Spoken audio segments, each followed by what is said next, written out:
ओम शांति। आज है 14 अक्टूबर 2023। सुनते हैं आज का पुरुषार्थ। पाना था सो पा लिया। आज बाबा ने कहा, संगम युग पर भाग्यवान आत्माओं को प्रभु मिलन हुआ है, और जो इस अनमोल समय को यूं ही गंवा देते हैं उनको तो कोई भी बुद्धिमान नहीं कहेगा। विचार कर लें, भगवान भाग्य बांटने आया है, वो हमें अपने सर्व खजाने देने आया है, शक्तियों से भरपूर करने आया है। जो हमने भक्ति मार्ग में मांगा था वो सब कुछ देने आ गया है, क्योंकि उसे पता है हमने क्या मांगा था। तो बुद्धिमानी और समझदारी इसी में है कि हम स्वयं को चारों ओर से समेटकर व्यर्थ से मुक्त करके बाबा की याद में मगन होकर उससे सर्वस्व प्राप्त कर लें। व्यर्थ में तो कोई आनंद नहीं है। व्यर्थ तो मनुष्य को भटका देता है, उसके मन को विचलित कर देता है। इस संसार में समस्याएं तो पहले ही बहुत हैं। मनुष्य का मन तो पहले ही बहुत परेशान रहता है। अब भी भगवान को पाकर भी यदि हम साक्षी न हुए, यदि हमने दूसरों की चिंताएं करना ना छोड़ा, तो भला हमारा कल्याण कैसे होगा।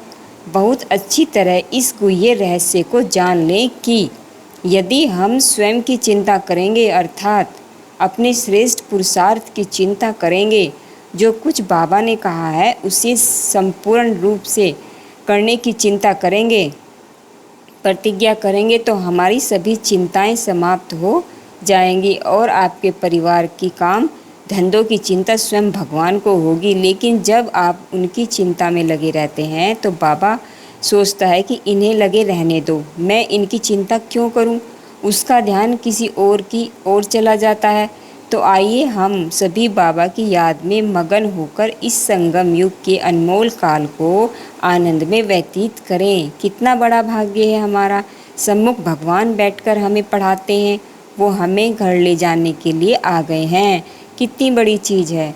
रोज़ सवेरे सवेरे हमसे मिलन करने आ जाते हैं, हमें जगाने आ जाते हैं, हमें बहुत सुख देने, हमारे दुखों को हरने, हमारे दुखों के आंसू पूछने के लिए आ जाते हैं। अनुभव करें उनके इस परम पवित्र प्यार को जो वो हमें दे रहे हैं। तो अपने को चेक कर लें, ऐसी सुंदर समय पर हम कहीं भटक तो नहीं गए हैं, हम कहीं अटक तो नहीं गए हैं, या कहीं लटक तो नहीं गए हैं। इन सब से मुक्त होना है। देहधारियों से प्यार तो हम जन्म जन्म करते आए हैं। अब यदि देहधारियों से प्यार करते रहेंगे तो वास्तव में रहस्य तो यही है कि द्वापर के बाद किसी भी जन्म में हमें सच्चा प्यार देहधारियों से प्राप्त नहीं होगा। और जो इस समय स्वयं को प्रभु प्रेम में मगन कर देंगे, उन्हें जन्म जन्म देहधारियों का भी निस्वार्थ प्यार मिलता रहेगा। इसलिए समय के महत्व को समझते हुए अपने संपूर्ण प्यार को एक में बदल दें। जितना प्यार हम देहधारियों से करते हैं, उतना प्यार यदि परमात्मा से करें तो कमाल हो जाए। तो आइए हम चेक करें हम कहाँ चले गए हैं, हमारी आंतरिक दुनिया कैसी है, हमारे मन में क्या क्या चलता है, हमारी भावनाएं, हमारा दृष्टिकोण कैसा है। उसको शुद्ध करें, सकारात्मक करें, प्रेम से भरपूर करें। तो ये जीवन की यात्रा बहुत ही सुखद हो जाएगी। अपने से बात करें, हम जो बुद्धिमान हैं, हम यदि जीवन का सुख प्राप्त नहीं करेंगे तो भला कौन करेगा। जिनको भगवान साथ दे रहा है वही यदि सुखी नहीं होंगे तो भला कौन होगा। तो आज हम सभी सारा दिन इस स्वमान का अभ्यास करेंगे। मैं जहाँ का नूर सृष्टि का आधार मूर्त और उद्धार मूर्त हूँ। हमारे एक एक संकल्प का प्रभाव समस्त संसार में फैलता है।